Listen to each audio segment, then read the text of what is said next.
Juliette, je suis actuellement en terminale générale. Je suis au pôle espoir handball de la Réunion, qui est du coup dans le lycée Jean Aglo. Là je suis dans ma 4e année de pôle.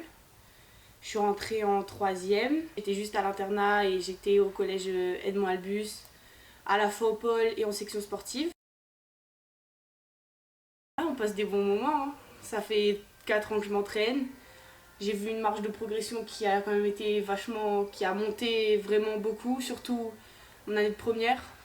Entre la seconde et la première, l'année de première, j'ai vraiment eu ma marge de progression. Et entre temps, j'ai changé de poste en plus. Au début, j'étais arrière gauche.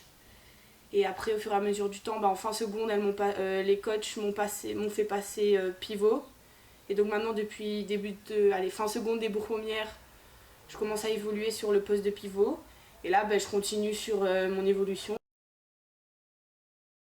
Dernière année, là en janvier, on a une compétition à Bourg-de-Péage, en métropole. Ça s'appelle les Interpôles. Donc on va rencontrer tous les pôles de France en fait. Donc de chaque région, il y aura les régions Grand Est, PACA, enfin toutes les régions de France. À cette compétition-là, on pourra se faire repérer pour l'année prochaine.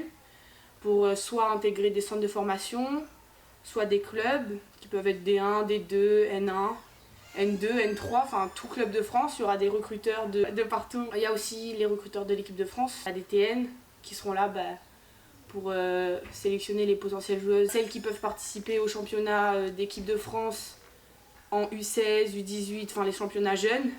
Et puis après, ils commencent déjà à faire leur sélection pour celles qui seraient des potentiels pour l'équipe de France A dans un avenir.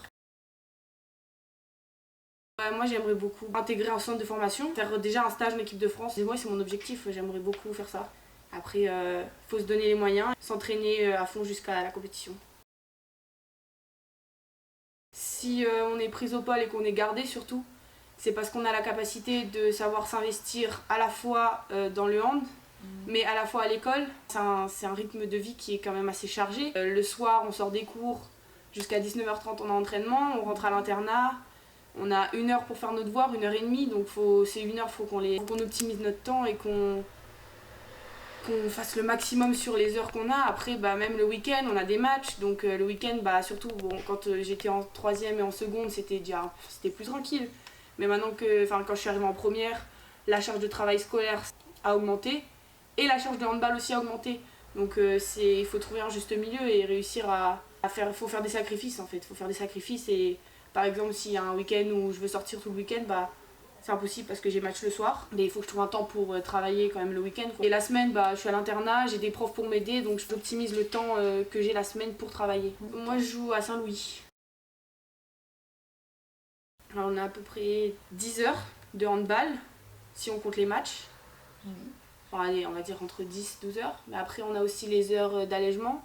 Donc on fait pas du hand mais on fait tout ce qui est renfort. On a 2 heures de muscu le mardi matin. Le soir, tous les entraînements, c'est 2 heures. 2 heures d'entraînement tous les soirs. On peut choisir un centre de formation. Enfin, c'est-à-dire, on peut avoir des préférences sur des centres où on a envie d'aller. Mais c'est eux qui nous repèrent. C'est les centres qui viennent nous repérer. Et nous, si par exemple, s'il y en a plusieurs, après c'est à nous de choisir. S'il y en a qu'un, il y en a qu'un. C'est eux qui repèrent et qui font des choix. Mais c'est à nous d'accepter si on a envie d'y aller parce que le centre de formation c'est un level au-dessus par rapport au pôle quoi. C'est 2 ans. On signe un contrat pour 2 ans. Après ça se passe bien, on peut continuer et après on peut changer aussi. Je pense que je vais m'orienter sur une licence de bio ou une licence SVT. Je suis plus à fond sur le hand où je préfère commencer par une licence et puis après vu que je sais pas vraiment ce que je vais faire donc je verrai avec le temps et ce qui se passe, comment j'évolue dans le hand. Si j'évolue bien, tout peut arriver en fait. Je peux me blesser, je peux régresser, je peux stagner en fait, je peux arrêter d'élever mon niveau. On travaille un peu tout le corps, toute l'intégralité du corps. Ça peut être les jambes, on fait des squats. Ça peut être les bras, développés couchés. Après on fait du hip thrust, donc les jambes aussi, enfin plutôt les fessiers, etc. On fait les mêmes exercices, mais c'est pas du tout les mêmes poids. Quand on était en seconde, on a commencé la muscu sur des barres à vide. La coach elle adapte en fonction des masses musculaires pour chaque joueuse.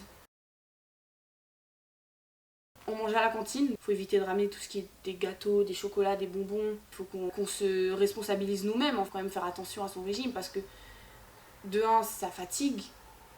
De deux, ça peut entraîner des blessures. Et c'est vraiment pas bon pour tout le sport qu'on fait en fait. On fait par exemple 1 heure de piste et après on retourne dans le gymnase finir l'entraînement de hand normal. Mais oui, la plupart du temps on s'entraîne dans le gymnase, même quand on fait du physique, qu'on court, on court dans le gymnase.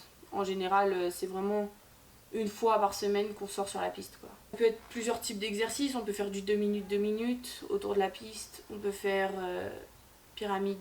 C'est un exercice assez compliqué. On fait 100 mètres, non on fait 200 mètres, 400 mètres, 600 mètres, 800 mètres. Et après on refait 800 mètres, 600 mètres, 400 mètres, 200 mètres. Et tout ça à une allure, l'allure la plus élevée possible.